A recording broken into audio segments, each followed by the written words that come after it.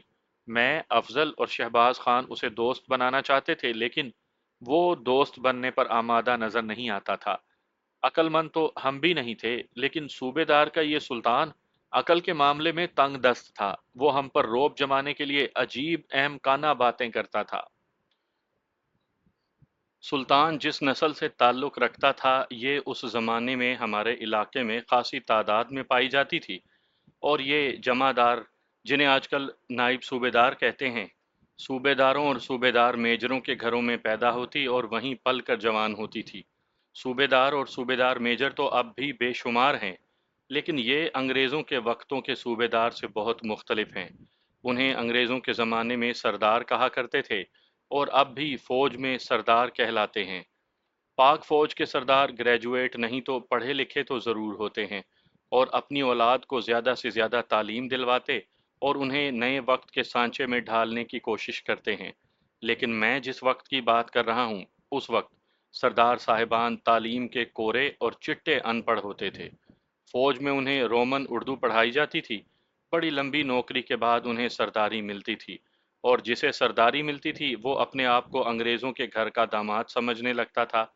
اس وقت فوجی ہمیں بتایا کرتے تھے کہ یہ جمعدار، صوبے دار اور صوبے دار میجر صاحبان انگریز افسروں کے قدموں میں بچھے رہتے ہیں، اور سپاہیوں اور اپنے دیگر ماتحتوں کو اپنے قدموں میں بچھائے رکھتے ہیں۔ خوشامد کو وہ عبادت سمجھتے تھے، اور سپاہیوں سے اپنی عبادت کرواتے تھے۔ گاؤں میں چھٹی آتے تو گاؤں والوں کو اپنی پلٹن کے سپاہی، لانس نائک، نائک اور حوالدار وغیرہ سمجھ لیتے تھے۔ گردن اکڑا کر بات کرتے تھے۔ یہ سردار صاحبان اپنی اولاد کی تعلیم و تربیت پر ذرا سی بھی توجہ نہیں دیتے تھے، بلکہ اپنی طرح انہیں بھی ان پڑھ رکھتے تھے۔ اپنے لڑکوں کو وہ یہ سبق دیتے تھے کہ وہ بنی نوع انسان سے عرفہ و اعلیٰ ہیں، اور وہ پیدائشی حاکم ہیں۔ ان کے بچے ان کے ساتھ پلٹن کے کوارٹروں میں رہتے تھے، جہاں بچے سپاہیوں کو حقیر سمجھتے اور ان پر حکم چلاتے تھے۔ گاؤں میں آ کر یہ بچے گاؤں کے بچوں کو اور اپنے مزارے نوکر چاکر اور حقیر سمجھتے تھے۔ ان کے بچے جوان ہو کر ذہنی لحاظ سے کچھ اور ہی بن جاتے تھے، اور وہ آج کل کی پنجابی فلموں کے ہیرو اور ویلن جیسی حرکتیں کیا کرتے تھے۔ سلطان اسی نسل کا تھا۔ اس کے صوبے دار باپ کو انگریزوں نے نہری علاقے میں ایک مربع زمین بھی دے رکھی تھی، جس سے باپ کا سر تو اونچا ہونا ہی تھا۔ بیٹے کا سر اتنا اونچا ہو گیا کہ اس کی کھوپڑی میں جو ذرا سی عقل تھی، وہ کشش ثقل کی وجہ سے نیچے ایڑیوں میں آ گئی۔ ہم اسے دوست بنانے کی کوشش میں تھے، اور وہ یہ سمجھ رہا تھا کہ اس کا کتا اتفاق سے ہار گیا ہے، اور ہم اس کے کتے سے اپنے کتے کو بچانا چاہتے ہیں۔ وہ بار بار کہتا تھا کہ کتوں کی لڑائی کا دن مقرر کرو۔ کرو یار کرو۔ ہمارے بولی کے مالک افضل نے میرے کندھے پر زور سے ہاتھ مار کر کہا، بولو سلطان، تم ہی کوئی دن بتاؤ۔ اس نے 7 8 روز بعد کا ایک دن بتایا، جو ہم نے منظور کر لیا۔ اس زمانے میں کتوں کی لڑائی ایسی ہوتی تھی جیسے آج کل لوگوں میں کرکٹ میچ دیکھنے کا جنون ہے۔ زبانی زبانی علاقے میں خبر پھیل جاتی تھی کہ فلاں فلاں کے کتوں کی لڑائی فلاں دن فلاں جگہ ہو رہی ہے۔ اس کی باقاعدہ تشہیر بھی کی جاتی تھی، جس کا طریقہ یہ تھا کہ دیہات میں آدمی بھیج کر گاؤں گاؤں اطلاع دی جاتی تھی۔ ہم نے یہ طریقہ اختیار نہیں کیا، البتہ سلطان نے خوب تشہیر کی۔ یہ ہمیں لڑائی والے دن لڑائی کے اکھاڑے میں جا کر پتہ چلا۔ سینکڑوں تماشائی اکٹھے ہو چکے تھے اور ڈھول بج رہے تھے۔ ہمارے ساتھ کم و بیش 50 آدمی تھے، اور ہم بھی 2 ڈھول ساتھ لے کر گئے تھے۔ کتوں کی لڑائی میں ڈھول کوئی نئی چیز نہیں تھی، یہ اس وقت لازمی سمجھے جاتے تھے۔ ہم اس دستور کے مطابق اپنے کتے کے ساتھ ڈھول لے گئے تھے، لیکن حقیقت یہ ہے کہ ہم سب ڈرے ہوئے تھے کہ ہمارا بولی پٹ جائے گا۔ میں نے آپ کو بتایا ہے کہ یہ بولی شکار کا عادی ہو چکا تھا، جس سے اس کے لڑنے والی خصلت دب گئی تھی۔ ہم یہ بھی سوچ سوچ کر پریشان ہوتے تھے کہ ہمارا بولی اپنی ٹیم کے کتوں کی پٹائی کر لیتا تھا، کیونکہ وہ اس سے ذرا کمزور تھے۔ خطرہ یہ تھا کہ وہ اپنے جیسے طاقتور کتے کو بھی کمزور سمجھ کر پیٹنے کی کوشش میں پٹ جائے گا۔ تماشائیوں میں جا کر ہمیں پتہ چلا کہ سلطان کا کتا تو بہت ہی مشہور ہے، اور اس کے مقابلے میں جو کتا آیا وہ میدان چھوڑ کر بھاگا۔ جب دونوں کتے میدان میں لائے گئے تو ایسے محسوس ہونے لگا